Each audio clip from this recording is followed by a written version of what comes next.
የአሜሪካው ፕሬዚደንት ዶናልድ ትራምፕ በኢራን የገቡበትን ጦርነት አጠናቀው በሌላ ሀገር ላይ ጦርነት ለመክፈት ዝተዋል። የዚያች በትራምፕ የአዲስ ወረራ ዕቅድ የተሳለላት ሀገር ፕሬዚደንት ደግሞ መሞት ካለብን እንሞታለን ብለዋል ሲሉ ትራምፕ አስታውቀዋል። የአሜሪካው ፕሬዚደንት ዶናልድ ትራምፕ ይህንንም አሉ። ኢራን were very close to our claims Tehran wants to make a deal very badly። ጣሊያን በበኩሏ ከእስራኤል ጋር ያላትን የመከላከያ ትብብር ማቆሟ ተነግሯል። በሌላም ዜና ሊባኖስና እስራኤል ዋሽንግተን ውስጥ ከተወያዩ በኋላ ለቀጥታ ቀጣይ ድርድር መስማማታቸው ተነግሯል። ይህንን ርዕሰ ጉዳይ ለዓለም አቀፉ ትንታኔ ዘገባችን መርጠን አሰናድተነዋል። ከትንታኔ ዘገባው ጋር ትዕግስቱ በቀለ ነኝ። ዱባና ቅል አበቃቀሉ ለየቅል ይሏላበው ከ100 በላይ የጦር አውሮፕላኖች ከሰማይ ያሰፈሰፉ ወዲህም ከባህሩ ቀጭን የውሃ ወሽመጥ ከ15 በላይ ግዙፍ መርከቦች በተርታ ተረብርበው የዘጉት የፋርስ ባህሩ ቀጭን የመርከቦች መተላለፊያው የሆርሙዝ ወሽመጥ ጉዳይ ዛሬም የመከፈቱ ዜና አልተሰማበትም።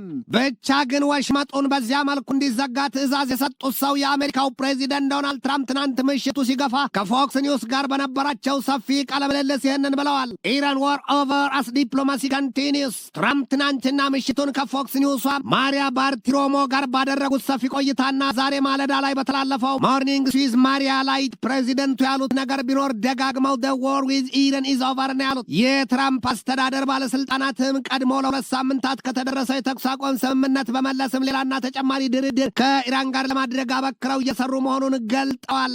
በተከታይም እኛ በኢስላማባድ ድርድር ያለ ስኬት የተመለሱት ሰው የአሜሪካው ምክትል ፕሬዚደንት ጄዲ ቫንስ፣ ስቲቭ ዊትኮፍ እና ጃሬድ ኩሽነር ከሌሎች አማላጆች ጋር ሆነው የዲፕሎማሲውን ስራ ቀጥለዋል ነው ያሉት። ትራምፕ ለነገር ቸኩለው የኢራን ጦርነት ተጠናቋል፣ ዲፕሎማሲው ቀጥሏል ይባሉ እንጂ ታዲያ እስካሁን በኢራንና በአሜሪካ መካከል ቀጣይ የድርድርና የውይይት ሂደት የሚደረግበት ቀንና ጊዜው እንኳ አልታወቀም ነው የሚባለው። የጅብ ችኩል ቀንድ ይነክሳል ይሏል ቀደምቶቹ። አሊያም ሲሮጡ የታጠቁ ሲሮጡ ይፈታል፣ ወይም ደግሞ የነ ቶሎ ቤት ግድግዳው ሰንባሌ። ትራምፕ ራሳቸውም ቢሆኑ ለኒውዮርክ ፖስት ሲነግሩት ከኢራን ጋር የተደረሰው የ2 ሳምንታት የተኩስ አቁም ስምምነት ሊጠናቀቅ ተቃርቧል ነው ያሉት። ግን ደግሞ አሉ መለስ አድርገው ትራምፕ ግን ደግሞ አንድ ነገር መሆኑ አይቀርም ነው ያሉት። ፕሬዚደንቱ አንድ ነገር ያሉት ምናልባትም ተጨማሪ ድርድርን ተስፋ አድርገው ነው ይሏቸዋል። ሰውየው አይዋጥ አይተፋን አሊያም ጥንቱን ነበር እንጂ መጥኖ መደቆስን ከሆነባቸውና ሳያሸበላ ዝንጀሮ ሲስል ያመሻልን ያደረጋቸውን የዚያን የኢራንን ጦርነት እንዴት በምንና መቼ እንደሚገላገሉት የመውጫ ጭላንጭሎ ቸገራቸውም ይመስላሉ ሲሉ የሚሳለቁባቸው ህልቆ መሳፍርት የላቸውም። ትራምፕ መልሰውና መላልሰው ኳሷን ወደ ኢራን ሜዳ ሲጥሏት ይታያሉ። የዎል ስትሪት ጆርናል ዘገባ በዛሬ ሀተታው ይህንን ይላል። የትራምፕ አስተዳደር በስውር በጣም በርካታ መንገዶችን ከጦርነቱ የሚወጣበትን ያልማል ነው። በሌላም ገጽታው ይላል የጆርናሉ ዘገባ አንድም ካልተበጠበጠ አይጠራምና ያለቀው ይለቅ። የኢራንን ተጠርጣሪ የኒውክሌር ማብለያ ስፍራዎች በደንብ ለመደብደብና ወዲያም የኢራን የኃይል ዘርፍ ለማውደም ከዚያም በኢራን ያለውን አስተዳደር ለማናወጥ ሚዛኑንም ለማሳት ያለመ ሌላ ስልትና ስሌት አለም ነው ያለው። በዚያ ሁሉ መስቀልቅልና አጣብቂኝ ውስጥ የገባው የትራምፕ አስተዳደር የሆርሙዝን መተላለፊያ ወሽመጥ መዝጋቱ፣ ለዓለም ገበያ ይቀርብ የነበረውን የነዳጅ ዘይትና የጋዝ ምርት ማናጋቱ፣ እጥረቱና የዋጋ ንረቱ ከቶም እንዳይቀመስ ከማድረግ ውጭ ያስቆጠረው ነጥብ ቢሉ ያመጣው ትርፍ የለም። ትራምፕ በገዛ ረማ እባብ ይዛ ታስፈራራለችን በሆነባቸው የሆርሙዝን ቀጭን የውሃ መተላለፊያ ወሽመጥ የመዝጋት ስሌታቸው ከ10 ሺህ በላይ ጦር ኃይላቸውን አባላት ከባህር ኃይልና ከአየር ኃይል ምድብ ማሰለፋቸውና ወዲያም ከደርዘን በላይ ግዙፍ መርከቦች ከ100 በላይ የጦር አውሮፕላኖችና የሰው አልባ የጦር አውሮፕላኖች እነሱ ድሮን ሲሏቸው አየር ላይ ሳሉ ነዳጅ የሚሞሉ በርካታ አውሮፕላኖቻቸውን የቅኝትና ሌሎች በርካታ የጦር አውሮፕላኖች መኖራቸውም ታውቋል። ትራምፕ ያንን እርምጃ የወሰዱት ደግሞ ኢራን በኒውክሌር ፕሮግራሟና የሆርሙዝን የውሃ ወሽመጥ ዳግም ለመክፈት እንድትስማማ ለማስገደድ ነው። ጉዳዩ ግን ለትራምፕ እንዳሰቡት የሆነላቸው አይመስልም ይሏቸዋል። የሆርሙዝ የውሃ መተላለፊያ ወሽመጥ ሲዘጋ የማንቁርታቸውን መቆረጥ ያህል ኃይልና ትንፋሽ የሚያጥራቸው በርካታ ሀገራት ከመማጸንም ከማስጠንቀቅም አልፈው ዛሬ አይናቸውን አፍጥጠው እንዲቆሙ አብቅቷቸዋል የሚባለው። በአሜሪካ ጦር ኃይል ማዕከላዊ ዕዝ ዋና አዛዡ አድሚራል ብራድ ኪውፐር ትናንት ሚያዝያ 14 በእነርሱ የቀን አቆጣጠር በሰጡት ማብራሪያ የአሜሪካ ኃይሎች አሉ ዓለም ይስማው የአሜሪካ ኃይሎች ከኢራን የሚወጣውንና ወደ ኢራን የሚገባውን የባህር እንቅስቃሴ ቢሉ የምጣኔ ሀብት ንግድ ሙሉ በሙሉ ተቆጣጥረው አቁመውታል ነው ያሉት። ዩናይትድ ስቴትስ ኦፍ አሜሪካን ፎርስስ completely halted economic trade going into and out of Iran by sea ነው ያሉት። አሜሪካ የዚያን የሆርሙዝ የሆርሙዝን የውሃ ወሽመጥ ለመዝጋት ከደረደረቻቸው ከ15 በላይ ግዙፍ መርከቦቿ በተጨማሪ የአየሩን ክልል ካጠረችባቸው መርዘኛና መዘዘኛ ማዕተኛና መቅሰፍተኛ አውሮፕላኖቿ መካከልም የዩኤስ ኤርፎርስ KC-46 ፔጋሰስ የነዳጅ ቀላቢ ካርሳም ግዙፍ አውሮፕላን ይጠቀሳል። ይህ አውሮፕላን በዓለም ላይ በሌላ በማንም ሀገር እጅ የሌለና እጅግ የተራቀቀ የስልጣኔ ጥበብ የፈሰሰበት ግዙፍ መሆኑ ይነገርለታል። ከየትኛውም የአየሩ ስፍራ ረዣዥም ክንፎቹን ዘርግቶ ከከርሱ የማገውንና ያጠራቀመውን ነዳጅ ዘይት ለሌሎች አውሮፕላኖች በአየር ላይ ሳለ የተራቡትንና የተጠሙትን ነጥሎ ይመስል ሁሉ የሚያጠባ ታምረኛ ግዙፍ አውሮፕላን ነው።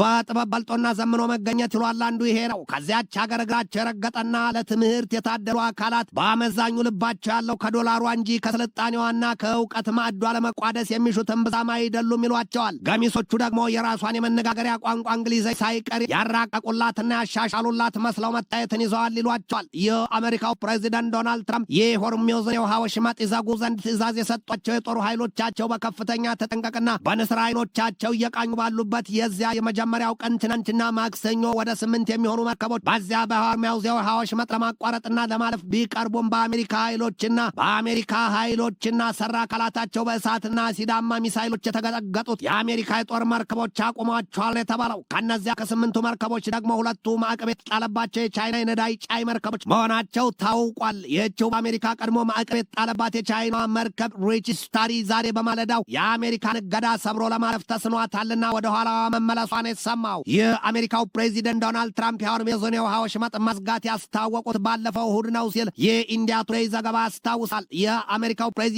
ዶናልድ ትራምፕ ኢራን ወር ቬሪ ክሎስ ቱ ኦቨር ሲሉ የተናገሩት የኢራን ጦርነት በኢራን በኩል በርሳቸው ልክ ግን የወጣበት መረጃ አልተሰማም። ፕሬዚደንቱ ይላሉ ተህራን ዋንትስ ቱ ሜክ አ ዲል ቬሪ ባድሊ። ትራምፕ ኢራን የኒውክሌር ጦር መሳሪያ መያዝ የለባትም፣ ሀገሪቱ ያንን መሳሪያ ያዘች ማለት ደግሞ ሁሉንም የዚያች ሀገር ዜጎች ሰር ወይም ጌታዬ እያልን ልንጠራ ነው። ያ ይሆን ዘንድ አንፈልግም፣ አይደረግም ምን ያሉት if they had a nuclear weapon you would be calling everybody about their sir and you don't want to do that። ትራምፕ አሉ ኢራንን አሁን ባለችበት ሁኔታ እንኳ ጦርነቱን ባቆመላት ዳግም ለመገንባት ከዓመታት በላይ ይወስድባታል ሲሉ ተመጻድቀዋል። ግን ደግሞ አሉ መለስ አድርገው ፕሬዚደንቱ we are not finished we will see what happens I think they want to make a deal very badly። አሜሪካና እስራኤል በኢራን የያዙትን የጣምራ ጦርነት በነዳጅ ዘይት፣ በጋዝና በኃይል ዘርፉ ወዲያም በማዳበሪያና በምግብ ጉዳይ ድፍን ዓለምን በአንድ ቋንቋ አነጋግሯል። ዛሬ ላይ ብዙዎቹ የአውሮፓ መንግስታት የነዳጅ ቀለብተኛ ተሽከርካሪዎቻቸውን ቁልፍ ነቅለውና ዘግተው በኤሌክትሪክ ወደሚሰሩ ተሽከርካሪዎች ግዥ ማማተራቸው ተሰምቷል። የሩሲያና የቻይና ከፍተኛ ዲፕሎማቶችን በአሜሪካና በኢራን ጦርነት የተነሳ ወዲያም በዩክሬን ስላለው ኪሳራ መወያየታቸው ሲሰማ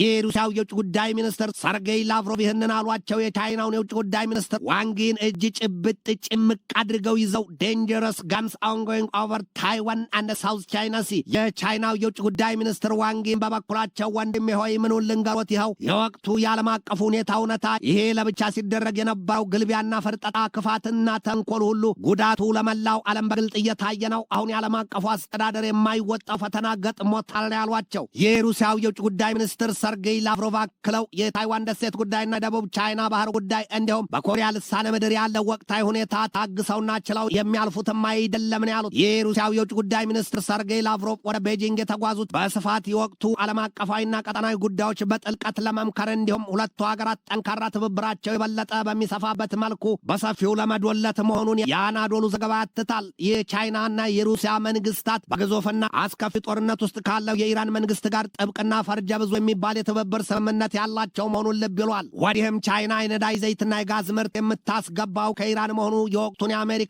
መንገድ መዝጋትና እንቅፋት መፍጠር በቀላይንና በገነፈለ ወኔ እንዲያውት ሳያደርጋቸው አልቀረም ነው የሚባለው። በአሜሪካና በኢራን መካከል የሌላ ዙር ድርድር ሂደት መታለሙ ፍንጩ በሚነገርበት በዚህ ወቅት አሜሪካ በሊባኖስና በእስራኤል መካከል ቀጥተኛ ድርድር ይደረግ ዘንድ ሁለቱን ሀገራት ማግባባቷ ተሰምቷል። ይህ አሜሪካዊ የውጭ ጉዳይ ሚኒስትር ማርኮ ሩቢዮ እንደገለጡት አሁን በእስራኤልና በሊባኖስ መካከል ቀጥተኛ ድርድር ይደረጋል ነው ያሉት። ሩቢዮ ሂደቱና ጅምሩን ሂስቶሪክ ኦፖርቹኒቲ ፎር ፒስ ነው ያሉት። የሊባኖሱ ፕሬዚደንት ጆሴፍ አውን በበኩላቸው ድርድሩ የሊባኖስና የህዝቧን ሰቆቃ እንዲያበቃ ያደርጋል ሲሉ አስምረውበታል። the talks will mark the beginning of the end of the suffering of the Lebanese people ሲሉ ተስፋቸውን ገልጠዋል። ይሁንና ግን ሊባኖስን አይጥ በበላ ዳዋ ተመታን አድርጓታል በሚል የሚታማው በኢራን እንደሚደገፍ የሚነገርለት ሄዝቦላ ነውና ይህ ሄዝቦላ ጉዳይ አንድ መፍትሄ ካላገኘ በስተቀር የዚያች ሀገር ጦርነት ይገታል ይቆማል ተብሎ አይታሰብም ሲሉ የሚያሳዩትን ብዙዎች ናቸው። ሊባኖስ በከፍተኛ ደረጃ የእስራኤል ጥቃት ያደቀቃት ሀገር ናት። የእስራኤሉ የውጭ ጉዳይ ሚኒስትር ጊዲዮን ሳር በበኩላቸው በሰጡት ማብራሪያ ሀገራቸው እስራኤል ከሊባኖስ ጋር ሰላምና መግባባትን መተማመንን ትሻለች፣ ነገር ግን ደግሞ የህዝቦላ ጉዳይ ወሳኝ መፍትሄ ማግኘት አለበት ሲሉ አጽንኦት ሰጥተውታል። ከዚያ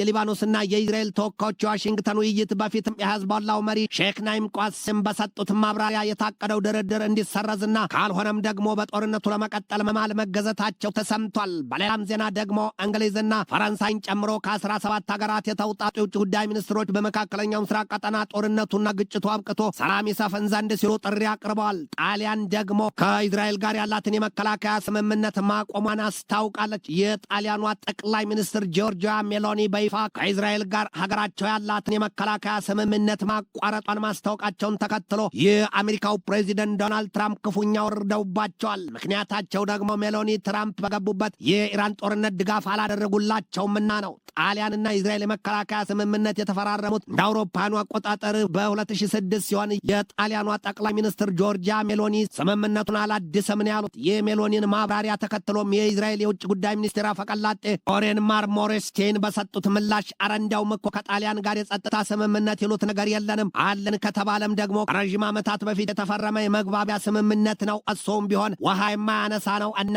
this will not affect Israel's security ሲሉ አጣጥለውታል። ትራምፕ የኢራንን ጦርነት ካጠናቀቁ በኋላም በሌላ ሀገር ላይ ጦርነት ለመክፈት መዛት መፎከራቸው ነው የተሰማው። የ79 ዓመቱ ሰው ፕሬዚደንት ዶናልድ ትራምፕ ከዋይት ሃውስ ውጭ በሰጡት መግለጫ we are going to see with Cuba is another story ያሉና አስከትለውም ኪውባ መጥፎ ያስተዳደር ስርዓት ያለባት በጣም ጭቆና ተንሰራፋባት ሀገር ናት። በዚያች ሀገር እኮ ኩባን አሜሪካን ድምጻቸውን የሰጡኝና የመረጡኝ ታላቅ ህዝቦች ያሉባት ሀገር ናት። ግን ደግሞ ሀገሪቱ በዚያ መልኩ እየኖረች አይደለምና አንዳች እርምጃ መውሰድ አለብኝ ያሉት የትራምፕን ዛቻና ዝግጅት የሰሙት የኪውባው ፕሬዚደንት ሚጌል ዲያዝ ካነል በበኩላቸው በቅርቡ በሰጡት ማብራሪያም ሀገራቸው በዋይት ሃውስ ባለስልጣናት እንደማትታዘዝና እንደማታጎበድን የገለጡት ዲያዝ በማብራሪያቸው ሀገራቸው ለ150 ዓመታት ከቅኝ ግዛትና ከእጃዙር ቅኝ አገዛዝ ለመላቀቅ የተዋጋች ሀገር ናት ብለዋል። አሁን ግን አሉ ዲያዝ በአስተርጓሚያቸው አሊያም በስማ በለው ተናጋሪያቸው አንደበት አሁን ሀገራችን ኪውባ ሰላም ናት፣ ጦርነትን አናውጅም፣ ጦርነትን አንፈልግም፣ ከመጣም ደግሞ